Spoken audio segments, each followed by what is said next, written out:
Hey, it's Doris with Aldi Books, and here I am on a Friday yet again for another Friday Reads. I don't know. Could it be that routines are good for me? We'll see. We'll see if I can keep it up, but I'm here now. So, I have finished 2 books yesterday, just in time. It's all coming together. Anyway, I finished, they're both audiobooks. I finished Midnight in the Garden of Good and Evil by John Berent. So I'm still not sure what to make of this book. So I really liked the feeling of Savannah as a character in the story. I really am wanting to go visit Savannah now, which John Berent mentions in an interview at the end of this book. Book sounds so anticlimactic there. Sorry, it's early. It's 7 a.m. and I have 15 minutes before I have to leave for work. So why am I rambling? Yeah, John Berent talks about how Savannah's tourism picked up after this book came out, and it was hugely successful at the time. I think 1996 was when it was published. So there's that. However, oh, and there is a like a voodoo queen at the end of this, like the last third of the book, that I really loved. But this book is definitely a product of its times, 1996. It deals heavily in racism and homophobia. And it reminded me of Friday Night Lights. I read Friday Night Lights. I think it's been a couple years now, maybe, or a year-ish.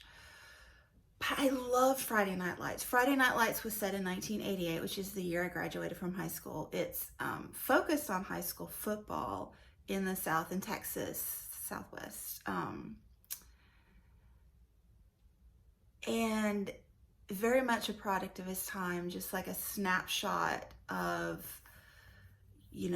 what casual racism really looked like in that year. So, anytime I hear people nostalgic about the 80s and how great it was, I think about that book and how, maybe it wasn't so great for all of us, and how much we have all grown since then. We haven't all. Oh my gosh. I should speak for myself. I feel like I have grown as a person since the 80s. This book,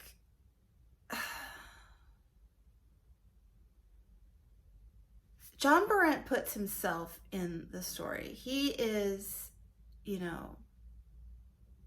telling it as we read it. And, while I appreciate that it's not overtly, it's not didactic at all, and I didn't feel like Friday Night Lights was either, but I felt like Friday Night Lights, I knew where the author stood on racism, and I was never quite sure in here. He walks that line of neutrality a little too well in telling this story. So I feel like you could read it and think it was okay. Like if you thought it was okay. You know what I'm saying? I don't know. Anyway, I gotta move on because, I can't be late for work. I also finished Beth O'Leary's The Switch. She wrote The Flat Share as well, which I also enjoyed. I enjoyed The Switch. It was delightful. So it is the story of, you know, like kind of a high-powered, I think she's in, words are not coming to me. Advertising, maybe? I'm not sure. Anyway, she's struggling because her sister died from cancer the year before. She doesn't agree with how her mother handled that. You know, so they haven't really had a good relationship for a year, as well as her sister dying. So she's processing a lot of emotions. She's had a boyfriend that kind of helped her through that, and grandmother's been her lifeline. So grandmother, her husband of umpteen years, has just left her. So, you know, they're struggling. So they end up switching places. The woman, Lena, goes to live in the country, in the UK, the country, and grandma goes to live in her flat in London with her two flatmates, and it's just delightful. Grandmother is delightful, and grandmother's next door neighbor out in the country is delightful. I loved them, and they just got sassier and more sassy as the book progressed. Lena had to grow on me, but you know, Lena's processing and growing as a character, so I was totally fine with that.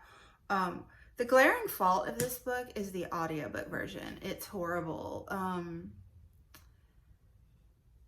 They do weird things with it, like with choosing the volume and who's speaking. There's two different narrators and then a random ghost third, and yeah. And the affect on the voice of the grandmother drove me bonkers. Like, I have that thing where I cannot listen to people eat. Like, if I'm eating or if, you know, I'm listening to music, I can get along, but I cannot. Like, there's even a syndrome name for it. I'm not diagnosed, but trust me.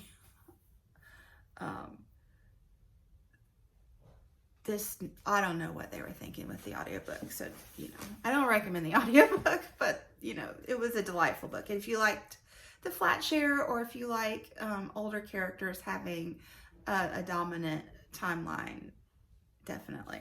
So, that left me open for a new audiobook, which I had to start right away because I had to mow and do my couch to 5K.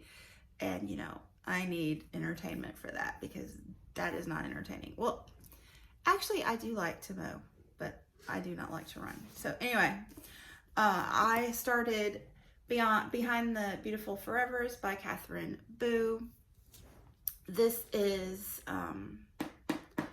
in India, a slum by the airport in, is it Mumbai? Anyway.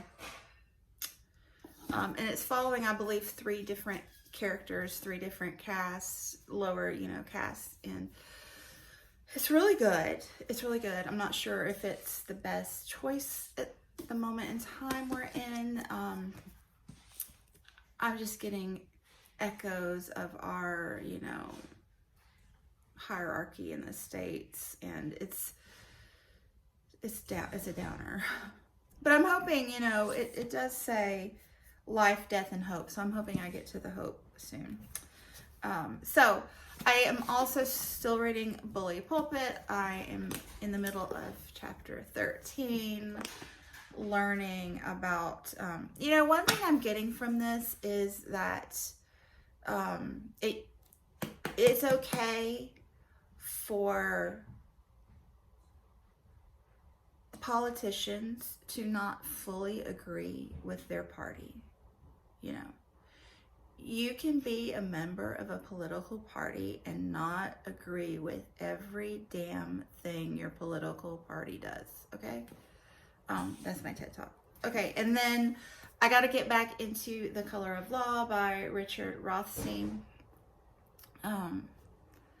I haven't picked this up in weeks. It is excellent. It is excellent, but it's just hard to keep up. But now, and then that leaves me open for fun book. So I've been mostly pulling audiobooks from my Tower of Doom right behind you. And then I've got my nonfiction, but fun book time. So I think I'm gonna vlog this weekend, I'm pretty sure. So stay tuned to see what I pick to read next. Got a jet. Thanks so much for watching. I'll see you soon. Bye.